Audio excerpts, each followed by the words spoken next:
تأتينا من مدرسة ولد عودية صالح ببن عكنون في الجزائر العاصمة. إشراف وزير التربية الوطني على انطلاق السنة الدراسية الجديدة 2024-2025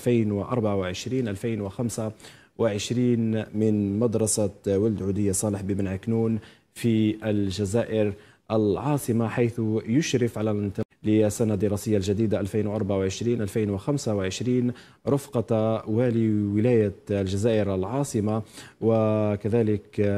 بمرافقة إطارات التربية والسلطات الأمنية والعسكرية. إذن كما نشاهد في هذه الصور المباشرة والحية، يشرف في هذه اللحظات وزير التربية الوطنية السيد عبد الحكيم بالعابد على انطلاق السنة الدراسية الجديدة 2024-2025 من مدرسة ولد عودية صالح ببن عكنون في الجزائر العاصمة،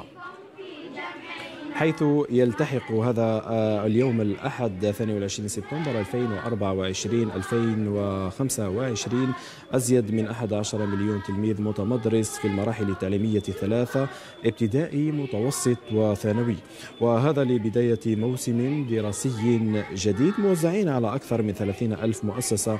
تربوية عبر الوطن، يؤطرهم ما يفوق 1,600,000 موظف من جميع الرتب. ما يميز هذا الدخول المدرسي الجديد هو العديد من المستجدات، لا سيما في الطورين أو في الطور الابتدائي في سنتي الأولى والثانية، والمتمثل في تخفيف البرامج مع استمرار تدريس اللغة الإنجليزية إلى الخامسة ابتدائي، كما تم كذلك تزويد عدد معتبر من المدارس باللوحات الرقمية. في هذه الأثناء يقوم وزير التربية الوطنية السيد عبد الحكيم بالعابد من مدرسة ولد عودية صالح ببن عكنون في الجزائر العاصمة بإعطاء إشارة الانطلاق الرسمي للسنة الدراسية الجديدة 2024-2025.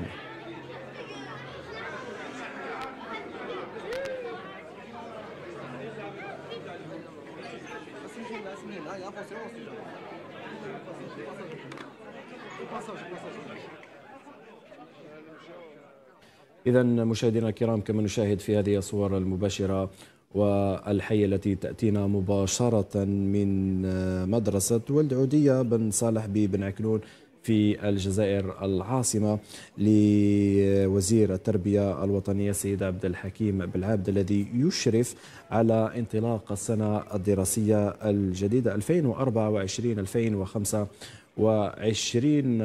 رفقة عدد من الإطارات وكذلك السلطات العسكرية والأمنية.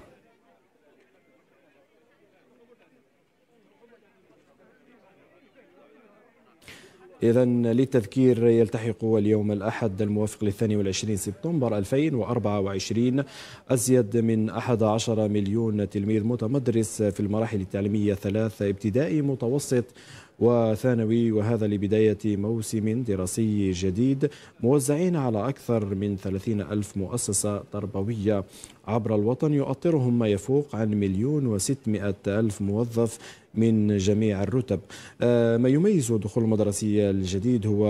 العديد من المستجدات، لا سيما في الطور الابتدائي، المتمثل في تخفيف البرامج لسنتي الأولى والثانية ابتدائي مع استمرار تدريس اللغة الإنجليزية إلى الخامسة ابتدائي، كما تم تزويد عدد معتبر من المدارس باللوحات الرقمية.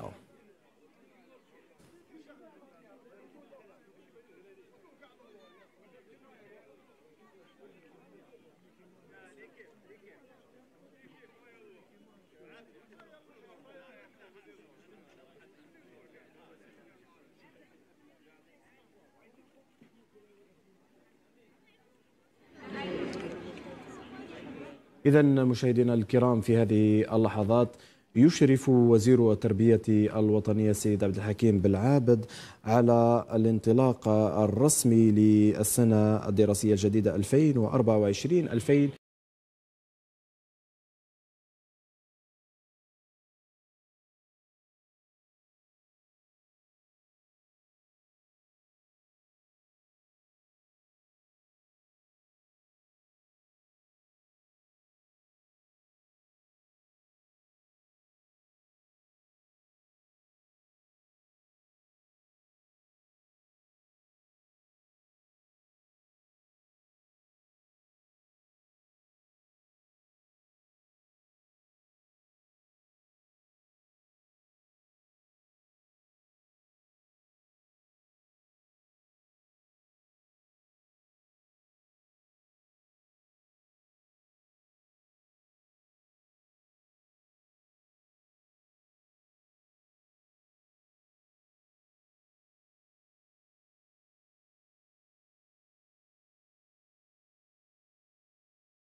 سيشرف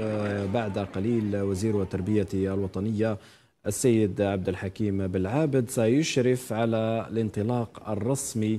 للدخول